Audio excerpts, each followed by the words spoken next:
పరాయి మాటలు నువ్వు పెడచెవిని పెట్టకుండా వింటేనే నీకు తెలుస్తుంది తల్లి. ఇంకా నువ్వు ఏంటి అంటే కనుక నీ స్వయంగా తెలుసుకునే ఆలోచనలు నీకంతగా కలిసి రాకపోవచ్చు తల్లి. జాగ్రత్త. అలాగే కుటుంబ విషయంలో అప్రమత్తంగా ఉండాల్సిన అవసరం ఉంది. ఉక్కిరి బిక్కిరి అయ్యే పరిస్థితులు వస్తూ ఉంటే గనక ఆ సందర్భాలు నువ్వు ఎదురవుతే గనక నువ్వు అనుకున్న మొదలుపెట్టిన పనిలో గనక శ్రమ తప్ప ఫలితం అనేది ఉండకపోతే ఇక నువ్వు ఏదైనా సరే ఇల్లు కట్టడము అట్లా చేస్తూ ఉన్నావు అనుకో, వాటిలో అవాంతరాల్లోని కలగకుండా ఆర్థిక ఇబ్బందులు చిక్కులు వస్తే గనక అలాంటి మిత్రులతో కారణంగా నీకు ఎటువైనా విభేదాలు కానీ కలిగే అవకాశం ఉన్నా కూడా నువ్వు చాలా జాగ్రత్తగా అధికంగా ఎదుటివారు చెప్పే మాటలు వినేటటువంటి తత్వం అనేది నీది కదా. అందులో నిజానిజాలు పక్కన పెట్టేస్తూ ఉన్నావు, విన్నదాన్ని ముందుగా భుజానికి ఎక్కించేసుకుంటున్నావు. అందువల్ల కాస్త చిక్కుల్లో కూరుకుపోతున్నావు కనుకనే దానివల్లనే నీకు నా బిడ్డను బయట వేయాలి, ఈ సమస్యలు పరిష్కారం చూపించాలని ఎంతో ఇష్టమైన నా బిడ్డకు నేను ఎంతో అభిమానించి నేను నీ నుండి దూరం అవ్వకుండా నేను ఈ మాటలు ప్రయత్నం చేస్తున్నాను. నువ్వు చెప్పుడు మాటలు వినే మనస్తత్వం అనేది ఎవరు ఏది చెప్పినా కూడా ఇట్టే నమ్మిస్తూ ఉన్నావు.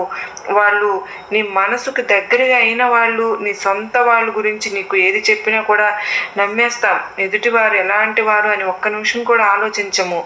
అయితే వీళ్ళు చెప్పేది నిజమా కాదా అని నువ్వు ఒక్కసారి వ్యక్తిత్వం వాళ్ళది ఎటువంటిది, ఎదుటివారి వ్యక్తిత్వం ఎలా ఉంటుంది అనేది వారు కావాలని ఇలా చెప్తున్నారా అంటే గనక నీకు ఒక్కసారి ఒక అవగాహన అనేది కలగాలి కదా. నీ అయిన వాళ్ళు చిచ్చు పెట్టాలని ఇలా చెప్తున్నారా, ఏవి కూడా నువ్వు ఆలోచించకుండా ఇక నీ వాళ్ళ గురించి ఆలోచించకుండా నా వాళ్ళు ఇలా చేయరు కదా అలా చెప్పుడు మాటలు వినేస్తూ ఉంటావు.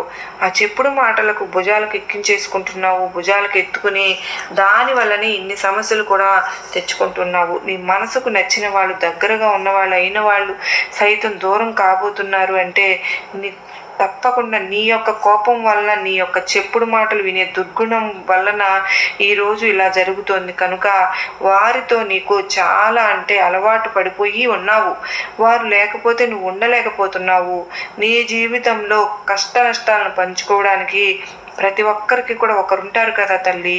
అలా చెప్పుకోవాలి అంటే కనుక ఇప్పుడు దూరం అవుతాయి. నువ్వు ఇలా చేసుకుంటే నువ్వు ఎలా ఉండగలుగుతావు చెప్పు. నీ కష్టం పంచుకునే వాళ్ళు ఎవరు అని చెప్పుకోవచ్చు కదా. వారు ఎవరైనా కావచ్చు తల్లి, భాగస్వామి కావచ్చు, ప్రేమికులు కావచ్చు, ప్రేమికురాలు కావచ్చు, వ్యాపార భాగస్వామి అయినా సరే, సన్నిహితులైనా కావచ్చు, స్నేహితులైనా కావచ్చు, బంధువులు కావచ్చు, ఇరుగు పొరుగు వారు, ఇలా ఎవరైనా సరే కావచ్చు అమ్మ. నీ మనసుకు నచ్చిన వారు, నీ ఆత్మ బంధువులు కానీ వారితో అనవసరపు వాదన